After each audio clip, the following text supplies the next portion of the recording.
Sí, ya está grabado. Ya, después ya cortaré y pincharé. Ahí, tal como lo coja, lo cogiste. ¿Mi teléfono? ¿Dónde está? Y este, Más o menos así, en tranquilo. un momento dado va a tener que llegar un cliente y me va a llamar por teléfono, o sea que igual se... Pues nada, Cortamos. Sí, Ahora bueno. seguimos y ya está. No, seguimos las cosas del directo y ya está, sin problema. Bueno, entonces, este está bien. Eso está grabando ya y todo. Esto no lo tengo grabando todavía. Eso, la cámara sí, en la cámara estamos. Mírate en la cámara cómo estamos Sí, aquí. voy a quitarle el ¿Vale? sonido. No quiero que esté aquí. Un segundo. Pues yo también. Yo soy también. Su nombre completo es Asís.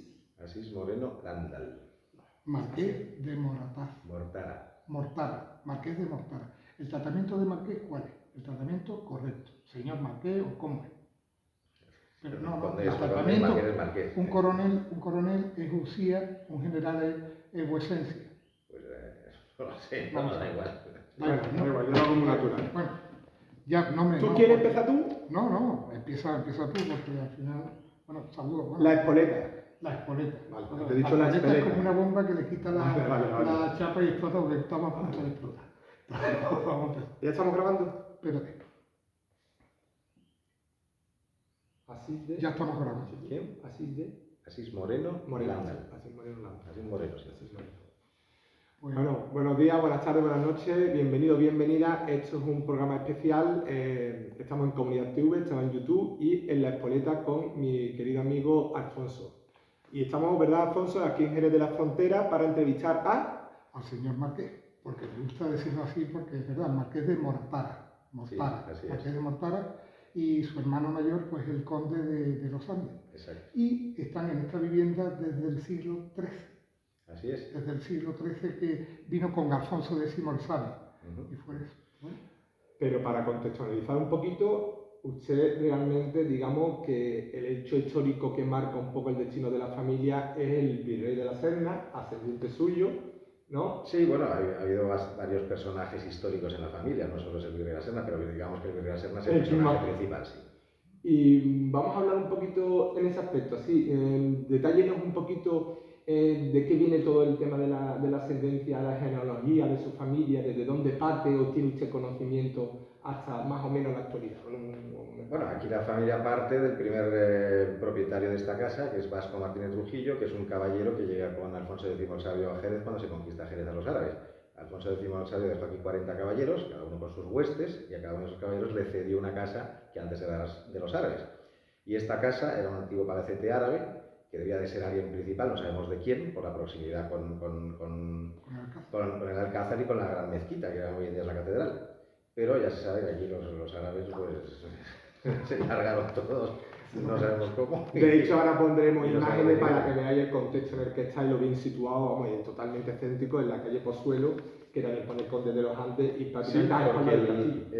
en el año 67, creo recordar, en la ciudad de Jerez de la Frontera, le dedica el nombre de la calle a mi bisabuelo, al morir mi bisabuelo, pues mi bisabuelo había sido ministro y había sido, bueno, pues probablemente el personaje más importante de Jerez en su época, y el Ayuntamiento de Jerez tuvo a bien darle el nombre de la calle a mi bisabuelo como conde de los Andes. Y vinculado al Carmen, a Nuestra Señora del Carmen. Bueno, fue muy importante la estancia aquí de Alfonso XIII con ocasión de la coronación de la Virgen del Carmen. Vino todo el gobierno, vino Primo de Rivera, que entonces era quien mandaba en España, vino el rey y vino todo el gobierno. Y bueno, pues mi bisabuelo quiso albergar aquí en la casa del gobierno y se construyó un anexo y aquí estuvieron todos los ministros. Porque este año el año que viene se cumplen 100 años el Carmen y claro, también el padre Alejandro, que es el prior del Carmen, pues estaba interesado también que viniera el rey y bueno, y vosotros que estáis muy vinculados por tradición familiar, evidentemente. Sí, claro. Bien.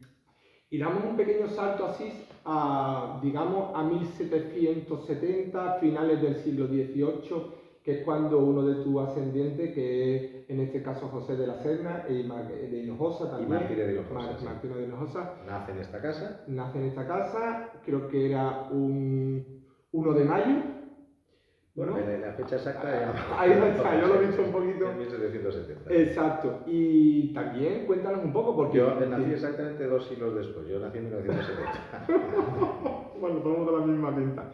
Y tiene una vida bastante, digamos... Tiene una vida muy peculiar, es una película en sí toda su vida. O sea, si alguien en este país se interesara en hacer películas históricas, desde luego este sería un personaje perfecto para una película o para una serie, porque se pasa toda su vida, es una gran aventura. O sea, desde que él entra en la academia de artillería con 12 años, que es como se entraba entonces, se entraba muy jovencito, y ya a partir de que sale de la academia ya está guerreando. O sea, ya participa en la guerra del Rosellón, participa... Y luego pues le toca el sitio de Ceuta también, me parece. Y bueno, lo más importante por lo que resalta en su carrera militar es en la guerra de independencia. A él le tocan los 2 sitios de Zaragoza, estuvo como artillero que era, estuvo al lado de Agustina de Aragón, y en el segundo sitio lo toman preso los franceses, y se lo llevan a Francia, lo encierran en una torre en Nancy, y el tío se escapa. El tío ahí le echa un par de narices y se escapa de la torre y consigue, o sea, tiene que recorrer toda la Europa no ocupada por los franceses, que entonces era poca, y consigue regresar a España para seguir batallando. Y además teniendo en cuenta lo que tú dices, un crío con 12 años de aquella época. O sea, que realmente... Bueno, eso es cuando empieza la... Claro, cuando empieza, pero que realmente... Pero que es una vida adulta. Sí, bueno, pues que antiguamente también un crío de 12 años parecía ya un hombre de 22 hoy en día. Si ves las pinturas de la época ya son hombrecitos los de 12 años. Para entrar en la guerra militar pues a esa edad es que ya estaban curtidos. Luego también vivían poco. O sea, claro, este señor, aunque él tiene una esperanza de vida nada desdeñable para la época. Él se muere en 1832, si mal no recuerdo, y 6 de junio o 6 de julio. Que son 52 años, y claro, después de una guerra, de miles de guerras, pues claro, 52 años, 62, yo tengo 54. Bueno, y estamos hablando de que... No, 62 años. 62, perdón. 62, 70, vamos, pero estamos hablando de aún así, 52 años que los cumpliera. Ya estaba muy fastidiado físicamente cuando se muere. O sea, bueno, para empezar, había estado herido varias veces, entonces, claro, eso también se va arrastrando toda la vida. Que por cierto muere en Cádiz. Muere en Cádiz. Sí, Alfonso. No, que, bueno, estamos hablando de su bisabuelo. ¿Puedo parar un segundo? Porque yo creo que sí, es el siguiente que estábamos esperando.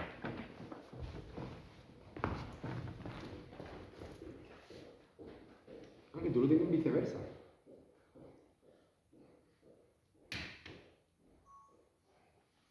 Yo lo dejo. Bueno, tenía más descuadrado, porque cuadra más antes, había cuadrado no lo había puesto.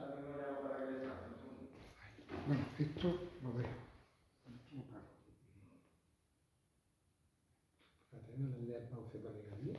No, déjalo, sí, bueno. No, porque no sé cuánto. En el móvil es la primera vez que yo. Aquí hago el pause y ya está. Nada, eso es darle con un dedito. Espérate un momento. Voy a cambiarla. Después corto, yo edito, lo edito y ya está. Yo tengo algo para... Bien, así que... ¿Por dónde íbamos? Bueno, pues retomamos el tema y íbamos precisamente por el virrey del Perú, que fue el primer conde de los Andes y que, ¿cómo le fue en el Perú? Bueno, él cuando llega al Perú, él ya es un militar ya consagrado. Era general. Y entonces a él lo nombran puestazo en la época, es el general de Estado Mayor del Ejército del Perú. El Perú era el virreinato más importante y era el puesto militar más alto del virreinato más importante. Bueno, pero él cuando llega ahí, pues tiene una fricción constante con el virrey Pezuela, porque tiene otra forma distinta de ver la guerra. Él cuando llega está empezando el proceso de emancipación americana, lleva muy poco tiempo. Y el virrey Pezuela tiene unas ideas militares antiguas. Y en cambio, la Serna pues viene de hacer la guerra contra Napoleón y ganarla, y tiene unas ideas modernas de lo que tiene que ser la guerra. Y quiere, pero claro, él está sujeto al mando del virrey, tiene que obedecer al virrey. Y entonces está todo cabreado continuamente, porque todo lo que hace el virrey es un desastre. Y entonces esa fricción y esas órdenes contradictorias continuas del virrey llevan a que el general San Martín se plantee las puertas de Lima. En un movimiento que además cae Chile corriendo y San Martín llega a las puertas de Lima. Y lo que pasa con los militares realistas, que ya estaban hartos del virrey, pues hacen una cosa que se llama el pronunciamiento de Napuquio, pero lo que la realidad es un golpe de Estado. O sea, al virrey Pezuela le ponen en la dimisión encima de la mesa y le dicen no firmas o aquí se acabó la guerra. Y entonces Pezuela firma y desiste. Y entonces el siguiente en el orden del escalafón de mando es el virrey, es la Serna, con lo cual la Serna pasa a ser virrey. Él no quería, pero bueno, pues acepta el cargo y él lo acepta con todas sus consecuencias y entonces hace una cosa muy novedosa. Bueno, primero es un mando que es sobre todo militar, luego no tanto. ¿De qué arma era? Él era artillero. Entonces la Academia de Artillería era la importante, era donde estaban todos los nobles y bueno, pues la artillería era como la rama más moderna y más importante del ejército. Y entonces él acepta el cargo y hace una cosa muy novedosa. Hasta entonces, prácticamente en todas las guerras, la gente lo que hacía era tratar de salvaguardar la capital. Pero la Serna dice, si yo me quedo en Lima, pierdo la guerra. Entonces, lo que hace es abandona Lima, deja que entre San Martín en Lima, y él se retira al Cuzco con sus tropas. Y rehace el ejército. Porque hasta entonces el ejército lo tenía bastante maltrecho y mal situado.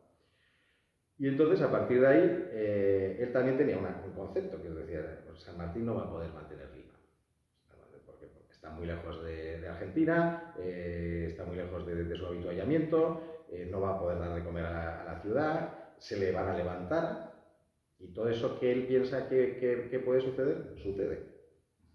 Primero, también porque una vez que rehace el ejército, empiezan a ganar batallas. Él gana en Torata, gana en Cepita, gana en Moquegua y destroza al llamado ejército patriota. Y entonces empieza a tener una idea de que el virrey de la Serna es invencible. Y empieza digamos que a poner muchísimo miedo en los otros que venían ya de ir ganando la guerra muy fácilmente. Y tal es así que bueno, entre el miedo del ejército enemigo y el descontento de la población, pues hay un momento dado en que los que estaban en el Callao se levantan contra San Martín y se pasan a los realistas. Y eso es un golpe mágico, porque claro, el Callao era el puerto importante. Sí. Y entonces, a partir de ahí, ya San Martín ve que hay yo no sé qué, y el virrey vuelve otra vez y toma Lima otra vez, y se va a San Martín. Además, tiene una cuestión muy importante, que además el virrey de la Serna, nuestro paisano de Jerez, tu ancestro, es el último virrey que permanece en el continente americano. Sí, bueno, evidentemente ya toda América ha ido cayendo. Se ha ido cayendo y es el único virreinato que queda español. Y otra cosa, ¿tuvo la ayuda de los indios? De los indios de América, porque es que es una de las cosas que hay que decir. Vamos a ver, no es que tuviera ayuda de los indios, es que una de las grandes razones de la independencia de Sudamérica es quitarle las tierras a los indios. Los indios eran los ricos terratenientes de América, que es que hoy en día es una cosa que se desconoce absolutamente, pero es que los indios eran los grandes latifundistas, precisamente porque se les había dado las tierras que eran suyas. O sea, cuando llegamos ahí, el rey de España, el rey de España los considera ciudadanos españoles, y son los propietarios de las tierras, pues son los propietarios de las tierras, y ya está. Y una de las grandes razones de la independencia es que los criollos les quieren quitar las tierras a los indios, que es lo que hacen, y los exterminan también. O sea, el gran exterminio de los indios viene a partir de la independencia, no viene de antes. O sea, luego la leyenda negra lo ha intentado colgar a nosotros en San Benito y lo peor de todo, les ha engañado a los indios para que se lo crean, que hemos sido nosotros. Fueron los criollos. ¿Qué crees tú que supuso así para Perú la pérdida de su adscripción a la corona española y su posterior balcanización? Porque el reino de Perú no solo para Perú, para toda América española, fue un desastre. Vamos a ver, el Perú era probablemente de los sitios más ricos del mundo, igual que México. La guerra destrozó económicamente al país durante muchísimos años. Vamos, hasta hoy en día prácticamente. Sí, Potosí creo que llegó a tener Cusco también unas poblaciones que incluso no tenían nada que envidiar a cualquier ciudad europea de la época. Sí, claro. Bueno, pues que además el Potosí era importantísimo por toda la plata, claro. Sí. La guerra fue un desastre. Luego, claro, todo esto de la leyenda negra son muy graciosos porque te dicen, no, claro, es que fíjate, los americanos que tuvieron la suerte de ser colonizados por los ingleses, como los ingleses son muy listos, pues les ha ido muy bien en la vida. Como los del sur, como fueron colonizados por los españoles, les ha ido mal. Pero mira, cuando nosotros estábamos en América era de los sitios más ricos del mundo. Y en el norte estaban comiendo lagartijas. Y eso es lo que pasa. Y otra cosa, España no tuvo colonia, España tenía provincia. Aparte de que aquí eran las provincias de ultramar, eso eran ciudadanos españoles. El concepto de colonia es un concepto anglosajón, es un concepto del derecho germánico, nosotros seguimos el derecho romano, por lo tanto nosotros no hemos tenido colonias, nosotros conquistábamos como conquistaban los romanos. Una vez que eso era parte del imperio, Hay unas palabras que dice Zunzunegui, que además quiero que va en consonancia a lo que usted dice, que es que el tercer imperio romano es América. Sí, donde se replica exactamente lo mismo porque es el derecho romano lo que hemos estudiado nosotros, ¿no? Es de donde descendemos. Y nos adelantamos, porque por ejemplo que se diga que el ius gentium era de Grocia, no. Ya Bartolomé de las Casas ya lo había hecho en la América Española, en Hispanoamérica. O sea que había un derecho tremendo ahí ahora mismo, lo han perdido. Yo la verdad me llama la atención el desconocimiento que hay por parte de los... Hay un desconocimiento también con respecto a que los indios tenían sus propias leyes respetadas por los españoles y tenían sus pequeñas autonomías y tal. Cuando Bolívar entra en el Perú, después de haber derrotado a las Hernán Ayacucho, es recibido por todos los caciques indios al grito de viva el rey, viva España. Una pregunta, sí, ¿conocemos los hispanoamericanos y los españoles de Europa? ¿Conocemos nuestra historia? Por supuesto que no. Por supuesto que no. Vamos, los hispanoamericanos, no lo sé porque no tengo muy claro. Claro, ellos han estudiado una historia sobre la base de quien conquistó aquello, que fue después el Imperio Británico, de la forma de la finanza. La historia que han querido contar los libertadores. Claro. Que todos salieron de Londres. Pasan de... un poco se basan en el odio a lo español, porque ellos se han independizado de España. Entonces cuentan una historia un poco tergiversada, porque para ellos somos su enemigo. Los españoles, directamente porque no nos interesa. Yo creo que aquí, después del 98, hay un sentimiento de frustración nacional que hace que el español se olvide de América. Hombre, la verdad que sí. Bueno, después también en su familia, bueno, es que siempre ha tenido personas muy importantes y muy relacionadas. Usted ahora mismo está en Bruselas, ¿no? Sí. Está en Bruselas. ¿Y qué hace en Bruselas? ¿Política o como una tradición familiar o como...? Bueno, sí, estoy relacionado con la política, sí, digamos. No directamente de cara al elector, pero sí... Que aporta un tema de conocimiento.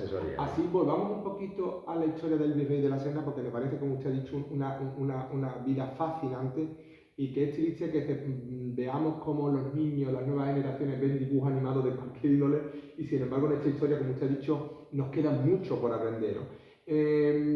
Creo que hay un punto de inflexión en este aspecto un poco triste, que es la batalla de Ayacucho, donde realmente ya digamos que el signo de la guerra ya ha cambiado totalmente a favor de las tropas secesionistas, mal llamadas patrióticas, y que además, digamos, venían con una legión de extranjeros, de británicos, ¿no? Prácticamente toda la oficialidad eran británicos, los del otro lado. Y estaban subvencionados por Inglaterra, como era normal. O sea, Inglaterra era nuestro enemigo, pues nosotros estuvimos metidos en la independencia americana del norte, pues ellos tuvieron la del sur, o sea, eso... Eso se produce en el 1823, 1824 aproximadamente. 9 de diciembre de 1824 es la batalla de Ayacucho. Y ya, entonces, ahí ya se acabó. O sea, ahí ya quedan algunos reductos, quedan algunas cosas. Bueno, luego al año siguiente cae Chiloé y en fin, algunos, los del Callao que estuvieron ahí encerrados otra historia durante año y medio, que bueno, fue también numantino, pues, todos realmente creyendo que esperaban que iban a venir a rescatarles. Cuando aquí se perdió y nadie miró más para allá. Bien, de otro, ya vamos a ir un poco a su bisabuelo, porque también tiene una importancia tremenda, ministro de Economía, testamentario de Su Majestad el Rey, Alfonso XIII, y bueno, eso fue una persona importante dentro de lo que... Bueno, mi bisabuelo es, junto con Carranza, los personajes más importantes de la primera mitad del siglo XX. Aquí en Jerez, Francisco Moreno Trujillo. No, Francisco Moreno y Zuleta. Bisabuelo Francisco Moreno y Zuleta. Francisco Moreno y Zuleta de Reales, sí. El bisabuelo, pues, él entra en política, él siempre tuvo una afición brutal a la política y entró en política con el Partido Maurista y fue jefe de gabinete de don Antonio Maura. Y entonces, bueno, pues él luego es senador del Reino, luego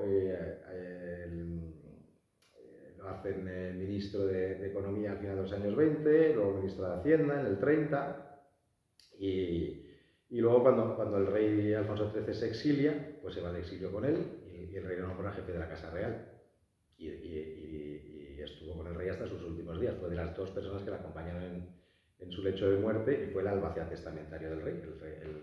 Mi bisabuelo fue el que le administró los dineros al rey y se ocupó de los bastardos reales. Eso... ¿Cuántos había? ¿Cuántos bastardos más o menos oficialmente? Había dos. O sea, oficialmente. Leandro Bueno, y su hermana, que no me acuerdo cómo se llamaba. Sí, no sé si había otros por ahí que más desconocidos, pero con los que se ocupó realmente fueron esos dos, ¿no? Y yo me acuerdo que una anécdota muy graciosa, en un rastrillo en Madrid estaba don Leandro, él escribió unas memorias y estaba ahí firmando ejemplares y me presenté y dije, soy bisnieto del conde de los Andes, y el tío se levantó y dijo, yo ante un nieto del conde de los Andes me pongo de pie. Porque le tenía muchísimo cariño, sobre todo porque les había dejado muy bien, porque el rey les dejó un dinerito hasta su mayoría de edad, y mi bisabuelo lo administró también, que cuando se lo dio lo había multiplicado por 7.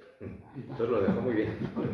Claro, entonces, y además era un monárquico, vamos, se leía después, bueno. Y así, vamos a dar un poco ya, estamos en una casa, estamos en el pleno centro de Jerez, como hemos dicho. Yo creo que lo veníamos hablando antes de hacer ya el programa en sí, de que estamos viendo que hay un interés por la historia, por la cultura, mucha gente joven, hemos hablado de Puerto Rico, hablaremos también de unas cuestiones más actuales. Yo sé que tú en este aspecto, y te tuteo así, usted ha tenido también, y tú has tenido un empeño muy personal por conservar este trozo de historia, ¿no? ¿Tú qué le dirías a la gente que puedan visitar la Casa Palacio? Bueno, tener una familia que hunde sus raíces en la historia desde hace tantos siglos, pues ya te hace tener un cariño especial por la historia. ¿Es mucho peso, ¿Es peso sí. O por responsabilidad, no, o por otro lado, digamos, agradecimiento? Creo que ni es peso ni responsabilidad, es una cosa que te nace ya en ti desde niño. Aparte a mi padre le encantaba la historia también, eso es algo que te transmite. Sí. Y luego, pues te empiezas a curiosear e interesarte por tus antepasados, y de ahí ya pues saltas a toda la época, y luego pues ya saltas a los otros, y entonces pues ya... Yo recuerdo leer historia desde muy niño, o sea, desde los 6 años. Me divertía la historia. Yo me acuerdo que empezaba con aquellos fascículos de Forges, que eran muy divertidos, la historia de aquí y tal, no sé qué. Luego ya pues me pasé a cosas más interesantes y más importantes, ¿no? Pero no, sí que es verdad que durante muchos años la historia en España ha estado, pues la gente no se interesa demasiado. Y yo creo que ha sido las redes sociales quien han recuperado un poco el interés por la historia. Y sobre todo hay un punto de inflexión cuando hace unos años, ahora unos 10, 15 años, alguien mandó un PowerPoint sobre la historia de Blas de Lezo que hasta entonces no conocía a nadie. Y eso fue un prurito que hizo que mucha gente que despertara y dijo, oiga, pero ¿qué héroes tenemos en España? ¿No? Y entonces ya empezaron a aparecer otros y a raíz de eso, pues yo dije, pues yo quiero recuperar a mi propio héroe, que es el Virrey La Serna, que es un héroe, o sea, es un señor que tiene una vida que es como he contado antes, de película. Entonces, a partir de ahí, pues decido, bueno, también tenía que hacerme cargo de la casa y a ver qué hacía con la casa, pues digo, vamos a darle un contenido a la casa y vamos a abrirla al público, vamos a enseñar la historia del virrey, la historia de los otros antepasados y esa es un poco la idea de cuando yo abro esto al público hace 10 años. ¿En qué situación tú catalogarías? Además, creo que la respondió parcialmente a la pregunta. ¿Cómo está la situación de la historia de España hoy en día? ¿Pesa todavía mucho la leyenda negra? ¿Hay más sombras que luces? ¿Lo ves con cierto optimismo? Bueno, hay un intento, no sé si exitoso o no todavía, pero de combatir la leyenda negra que hasta entonces había, vamos, es que los españoles se creían la leyenda negra. Que es algo inaudito, ¿no? Que te creas la historia tergiversada que han hecho tus enemigos sobre ti y tú te la creas. Y todavía los tienes, ¿eh? Ahí hay una serie de partidos políticos que su leitmotiv es la leyenda negra. Tristemente es así. Sí. Bueno, y que tengamos calles dedicadas a Voltaire, ya es increíble, porque Voltaire fue un enemigo de España, empezó con el rey, no se pudo meter con el rey de Francia y se dedicó a meterse con el rey de España, y sin embargo tenemos una calle, es que es increíble lo que bueno, pues en Cádiz tenemos un monumento a Simón Bolívar, por ejemplo. Y no tenemos aquí no tenemos monumento al Virrey La Serna en Jerez de la Frontera, que es su ciudad natal, que es probablemente uno de los jerezanos más importantes de la historia. Y sin embargo tenemos estatuas por toda España de Simón Bolívar, de José de San Martín y de todos los traidores, en realidad. Todos los traidores, ¿no? Es que son traidores. Pero bueno. Bien, también tuvo la... Lo que no se entiende es que además la gran mayoría de esas estatuas las puso Franco. Sí, es cierto. Pues Franco sabía de historia, leía los episodios nacionales, por lo visto Benito Pérez Galdós.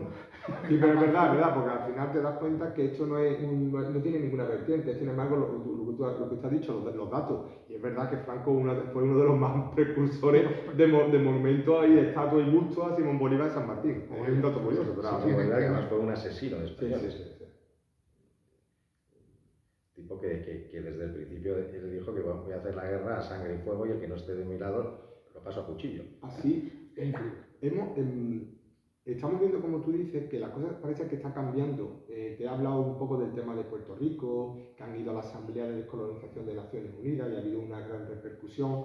Estamos viendo, por ejemplo, cómo están proliferando, como hemos Alfonso, muchos canales de historia, de política, de conversatorio, muchos literatos, muchos académicos, muchos periodistas. Por cierto, ahora se está celebrando en Pasto, en Colombia, también el tema del centenario de Agustín de Agualongo, como te he dicho, uno de los realistas más fuertes que hubo, y que está don Patricio Longo y otra serie de eminencias allí dando unas conferencias. ¿Hacia dónde nos deberíamos de ir? ¿Hacia qué dirección deberíamos de ir los 600 millones de hispanos a tu juicio? Porque creo que... Mira, yo tengo un íntimo amigo boliviano que estuve con él hace nada y me dijo, mira, es que está haciendo muchos negocios por distintos países y me dijo, mira, es que tenemos una suerte tremenda en Sudamérica, que es allá donde vayas, es que se habla español. Sí. Es que se habla español. Bueno, es que al final todos hablamos españoles, o sea, la lengua vehicular nuestra es esa y eso es algo que tenemos que aprovechar, que no se aprovecha tanto. Entonces, segunda lengua materna. Yo estoy con Marcelo Guya, que tú has nombrado en algún momento dado. Bueno, él es un panhispanista, yo también. Yo creo que tenemos que sacarle punta a eso, que es algo tan importante como eso. O sea, desde 1824, aquí hemos estado separados un continente y otro. Bueno, luego sí que algunas movilizaciones españolas han desembarcado ahí, pero en algunos momentos no con tanto acogimiento como deberían. Pero es algo que tenemos que hacer. Oye, es que es muy importante. O sea, yo creo que lo que está uniendo precisamente a Hispanoamérica con España es YouTube. O sea, son los canales, los creadores de contenido son los que estamos, porque por la lengua, como tenemos la lengua, pues nos estamos uniendo todos y eso es lo que está uniendo. Nos estamos dando cuenta que somos hermanos precisamente por las redes sociales. Claro. Es que hemos dicho así, que tenemos una herramienta muy potente, muy que es potente. la segunda lengua más materna, más potente del mundo, la segunda por maternidad, una de las más en crecimiento. Y es que, bueno, es que en unos años era probablemente la primera en Estados Unidos también, ¿eh? Correcto. Y también tiene su abuelo, Premio Nacional de Literatura. Sí, bueno, mi abuelo pues entra en política también, porque su padre está en política y él estudió ciencias políticas en la Universidad de Oxford, ciencias económicas y políticas, y él entra por pues en un momento dado que él es profundamente monárquico, igual que su padre, pero aquí ya no está el rey, está la República, y entonces él entra por la lista conservadora de Cádiz durante la República y entra como diputado. Le llamaban el baby diputado porque era el diputado más joven del Congreso en ese momento, tenía 24 años. Él fue diputado en el año 33. Y bueno, pues luego durante la Guerra Civil está en el bando nacional, pero al acabar la guerra, pues claro, él es de los monárquicos. Entonces los monárquicos piden la vuelta al rey. Y en el año 43 sucede lo que se llama el Manifiesto de Lausana, don Juan le encarga a mi abuelo la recogida de firmas de los procuradores para pedir la vuelta de la monarquía, y es arrestado por Franco y desterrado. Y lo destierran en principio iba a la Isla del Hierro, pero como era muy amigo del ministro Blas, ya no me acuerdo que era el canario, que consigue irse a La Palma, que es un sitio un poquito más cómodo. Más benévolo. Sí. Y ahí está en La Palma un tiempo, desterrado, que ahí sucede una anécdota muy divertida. Durante la Guerra Civil hubo un sanguinario chequista, que era Agapito García Atadell, que lo que hizo fue asesinar vilmente a un montón de gente simplemente para robarles. Y consiguió reunir 24 maletas de joyas y dinero y tal, y el tío se escapó de Madrid, se fue a Francia, se cogió un barco y su idea era llegar hasta Cuba. Tal era la repugnancia del personaje que el mismo gobierno republicano llamó a Franco para decirle que este tío había huido, y que probablemente iba a hacer parada en el puerto de Cádiz y en el puerto de La Palma en su camino a Cuba. Bueno, el tío llega a Cádiz y consigue escaparse de la policía franquista. Y entonces el siguiente destino es La Palma, y cuando llega a La Palma, pues también consigue engañar a la policía franquista, pero hace una cosa muy española, que es que se va a un bar a celebrarlo, se coge una tajada importante y empieza a contar que le ha engañado a la policía franquista, y ahí ya lo atrapa. Y entonces pues se lo traen aquí a Sevilla y es ajusticiado. Pero las 24 maletas esas se quedan en La Palma. Bueno, pues ahí se quedan olvidadas durante unos años, eso estamos hablando del año 36. En el año 43, estando mi abuelo ahí, pues mi abuela va a visitarle, a mi abuelo. Y entonces, con ocasión de que iba mi abuela, estando mi abuelo aquí, no sé qué, pues le hacen una cena homenaje en el casino de La Palma a mi abuelo, los monárquicos de la ciudad. Y entonces, estando ahí en el cóctel, pues de repente se queda mi abuela Blanca, mira a una señora y dice: ¡ese broche es mío! Y ahí se descubrió que había una serie de señores que se habían quedado con las maletas de Atadell. Pues esas son historias que, lo que tú dices, que se van rescatando. Y entonces yo me enteré de la historia, yo no sabía de esta historia, pero me enteré yo fui a visitar La Palma hará unos 5 o 6 años, porque uno de los diputados de la Asamblea Canaria era amigo mío, y este curiosamente es el propietario actual de la casa en la que se quedó mi abuelo cuando estuvo allí. Y entonces me invitó, me quedé en su casa y me presentó a un historiador, el que me contó la historia, que había hecho una exposición sobre el tema y luego ha publicado un libro sobre este tema. Para ir finalizando ya así, ¿Tú cómo ves la situación actual de España y qué puede aportar, como ha dicho Alfonso, el tema de la divulgación, el tema de la historia, el tema de la cultura? Porque... Bueno, yo creo que todos los países tienen que mirar un poco a su historia, ¿no? Porque eso enseña mucho cómo somos y aparte que es importante, o sea, que conocer tu propia historia. O sea, a mí me echo a llorar cuando vienen aquí turistas, te preguntan sobre Jerez y hay un montón de gente que no tiene ni idea de la historia de Jerez. O sea, yo creo que la historia de Jerez se debería aprender en los colegios. Si sales a la calle y preguntas quién es Luis de la Serna, prácticamente la mayoría de los jerezanos no saben quién es. Preguntas quién es Alba Núñez de Vaca, tampoco. O sea, pues esas cosas se deberían de estudiar en el colegio porque hay que conocer nuestra propia historia.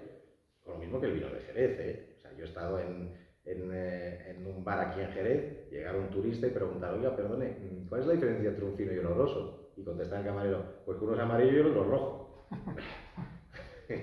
Pues yo te aseguro que eso en Francia preguntas en Burdeos y un camarero no te hace una contestación de esas. Es que yo creo que... Pero es ahora, ¿eh? Porque los camareros antiguos lo distinguían. Sí. Pero ahora mismo es que se ha perdido hasta eso. Porque antiguamente, vamos, se distinguía un oloroso de una esperamos que gracias, como has dicho tú bien, Alfonso, a las redes sociales, a los podcasts, a las nuevas tecnologías, eso, como tú dices, sirve incluso para recuperar, ¿no? Porque yo creo que las tecnologías pueden ser nuestro mayor aliado o nuestro mayor enemigo. Entonces, creo que la recuperación que tú estás haciendo es muy importante. También a ver, depende de cada uno, ¿no? Siempre va a haber alguien que le guste más ver Corazón de Verano que un podcast de historia, pues eso va a suceder, claro. O la liga de la Premier inglesa, ¿sabes? Eso, pero bueno, por lo menos lo tienen ahí a la mano y está ahí y están ahí, ¿no? Y somos muchos creadores de contenido. Es cierto que hoy en día... Y que sale del discurso oficial y puede contrastar un mismo hecho histórico con diversas fuentes, cosas que a lo mejor antes no pasaban. Sí, eso sí es cierto, sí. Hoy en día tienes la información mucho más al alcance de la mano. Que también es curioso, porque es una cosa que he notado yo mucho, hoy en día es muy fácil estar informado y sin embargo la gente prefiere estar desinformada. Totalmente. Porque la gente compra contenido. O sea, normalmente una persona antiguamente leía 3 periódicos. Los 3 periódicos de cada uno de signo contrario, pues para hacerse una idea de lo que pasaba. Hoy en día la gente se va directamente ni siquiera a un periódico importante, se va a una red digital de su ideología para que le empapen de su ideología. Y eso es lo que compra. Es que estamos en una sociedad tragacionista. Sí. Tragacionista, se lo tragan todo. No hay espíritu crítico. Especialmente una parte de la sociedad. No tiene ningún espíritu crítico. No, porque quieren comprar eso. Ellos quieren que les cuenten. Y si vas y les dices, no, mira, esto es mentira porque esto no sé. No quieren saberlo. No lo quieren, no. No quieren saber que es mentira. No se cabrea cuando se les... Es que la verdad, yo empiezo mi podcast como la verdad, una actividad de riesgo. Porque es verdad. Digo, las poletas, la verdad, una actividad de riesgo. Porque claro, decimos la verdad en las tertulias en eso y hoy en día decir la verdad, vamos, lo lleva difícil. Pero claro, la verdad no es la verdad que tú quieras. La verdad es la verdad. Lo real es lo real, no un sentimiento. Hombre, y además que lo importante siempre es que tú... Y luego la gente se cree los memes que le llegan. Vamos a ver, ¿quién ha escrito esto? ¿En qué se fundamenta? Usted lo sabe, usted sabe de dónde sale esto. No, pero como es algo que quiere creerse, pues se lo cree. O sea, es esa base de tweets, de tal, de cosas pequeñitas que alimentan su ideología. Estamos en la generación del dedito, para arriba, y que tú con nadie se preocupa en averiguar si una información que le llega es cierta o no. Nadie. O sea, la gran mayoría frases cortas, muy bien hechas, sociológicamente, impactan. Por lo cual, así, ¿tú qué recomendarías? Que realmente tú ves como la historia un pilar fundamental que tenemos que inculcar otra vez, por lo menos en la escuela, ¿no? Y bueno, que nos quitemos ese complejo que tenemos. Vamos, la educación española lamentablemente cada vez es peor. O sea, además no es que de verdad se puede pasar de curso sin aprobar. Sí. ¿De verdad? ¿En serio? Pero no. O sea, claro, es que estamos forjando a vagos. ¿Quién va a estudiar pero que esto si no sirve de nada no estudiar? Pero que esto se está haciendo queriendo, ¿eh? Sí, Que salgan tanto analfabetos de la universidad le cuesta mucho trabajo, ¿eh? Que esto no es fácil. Y pero bueno, yo creo que tenemos que lanzar mensajes de optimismo y que realmente yo creo que, mira, vuelvo a decirte, yo creo que cuando ves a Marcelo Gullo, que tú lo conoces, Elvira Roca, Patricio Long, y venden miles y miles de ejemplares, parece que hay una parte de la sociedad. Sí, por supuesto, o sea, hay gente que efectivamente que está dedicándole un poquito más de atención a la historia de España y gracias a Dios a la historia de Hispanoamérica, que estaba muy abandonada. Que no Latinoamérica. Muy abandonada por nosotros. Sí. No solo por nosotros, sino por nosotros. Aquí hay gente que se está dando cuenta, oiga, que es que ahí hay un trozo de España, o sea, que fue un trozo de España. España americana, como dice Zunzunegui. Para finalizar ya por mi parte, así, me gustaría que nos lanzaras una última opinión, una última reflexión desde aquí, desde la Casa Palacio, de tu casa, ¿no? Que tanta historia atesora y que ahora vamos a poner después una imagen de lo bonito y de lo atesora la historia, porque aquí se huele, ¿no? se escucha, ¿no? En el silencio lo que ha tenido, la gente que ha tenido que pasar, las conversaciones que han tenido que suceder, los hechos históricos que han contemplado, ¿no? ¿Qué mensaje tú mandarías a la población que hoy en día ya con las redes sociales, ya no digo que es local, con de Jerez, ni de Cádiz, ni de España, sino global, ¿no? Nos puede ver un amigo o una amiga desde Filipinas, desde Palau, igual que desde Carolina, ¿no? En Estados Unidos, ¿no? ¿Qué mensaje darías tú también a esos jóvenes emprendedores? ¿Qué nos queda a los 600 millones de hispanos por hacer? Tú que tanto has vivido el emprendimiento, que viajas tanto. Bueno, pues lo que nos queda es aprovechar lo que tenemos, sin más. O sea, es que es así de sencillo. O sea, tenemos una gran masa social con unas raíces comunes, con un idioma común, y tenemos que aprovechar eso, que es muy importante y que facilita mucho no solo el intercambio cultural, sino también los intercambios económicos. Eso tiene que servir para que todos hagamos una Hispanoamérica hoy en día mejor para todos. Llámalo Commonwealth, llámalo Cumbre Americana, llámalo como tú lo quieras llamar. Sí, pero ¿podría existir eso, una comunidad americana? Perfectamente. ¿Nos dejarían los anglosajones que hiciéramos una comunidad americana? Bueno, sí, por supuesto que no. Porque es que sí. No estoy de acuerdo contigo, por supuesto, pero claro, es que está en nosotros hacerlo, sin más. O sea, vamos, ya existen muchos mecanismos de intercambio, pero claro que hay que esforzarse mucho más. Y yo creo que todo empieza también, por ejemplo, por hacer turismo. Todos conocemos las Malvinas, todos conocemos las Seychelles, conocemos Bali, conocemos eso, pero yo animo, y siempre lo digo, y lo he dicho, que tengo, por ejemplo, lo comentábamos fuera de cámara, que el tema de Puerto Rico, pues a mí me han dicho amigos puertorriqueños que están interesándose. ¿Qué ofrecerías tú? Bueno, a ver, ¿Cómo podemos crear esa casa para? Lo primero que tiene que hacer el español es descubrir a América, que es una preciosidad. O sea, que lo que dejamos allí. Yo me acuerdo cuando fui a Ecuador, que no me esperaba nada, y me quedé impresionado con Quito. O sea, es de las ciudades más bonitas en las que he estado, y la iglesia, ya me acuerdo cómo se llama, de los jesuitas que no tiene nada que envidiar a las iglesias de Roma, vamos, o sea, es impresionante. No conocemos el patrimonio que tenemos, ¿no? Y hay que descubrirlo, porque es que además vuelvo a repetir, es nuestra historia. Pues nada, bueno, pues muchas gracias por habernos atendido y nada más por mi parte.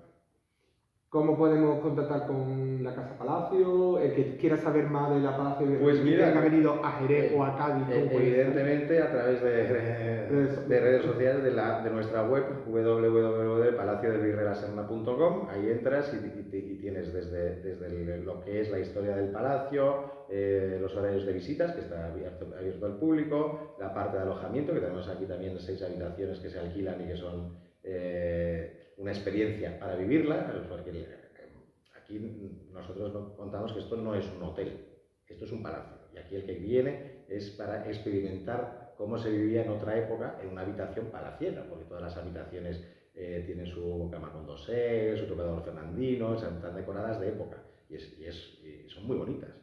Sí. Y bueno, y además estamos en el centro de Jerez, con un jardín precioso, con una piscina estupenda ahora para el verano, y bueno, Y aquí estamos para todos los que quieran. Doy fe que estás en el centro de Jerez. Vamos, y quiera eso, experimentar no solo quedarse en un palacio, sino descubrir la historia del palacio, que es muy interesante. Pues sí, muchísimas gracias por haber estado, ¿verdad, Alfonso?, con nosotros, y a todos los que nos estáis viendo, lo que siempre decimos y que dice todo el mundo, que os suscribáis, que le deis a la campanilla, que le deis a me gusta, y que si queréis cualquier cosa en los comentarios vamos a dejar la página web de la Casa Palacio del Virrey de la Serna, porque creo que es un trozo de historia que tenemos que descubrir, y por supuesto, ¿verdad?, que vayan a En la espoleta también lo vamos a dejar. En la espoleta también, la entrevista. Pues muchísimas gracias a los dos. Un saludo y hasta la próxima. Pues fenomenal. ¿Qué hora es? Pues estupendo.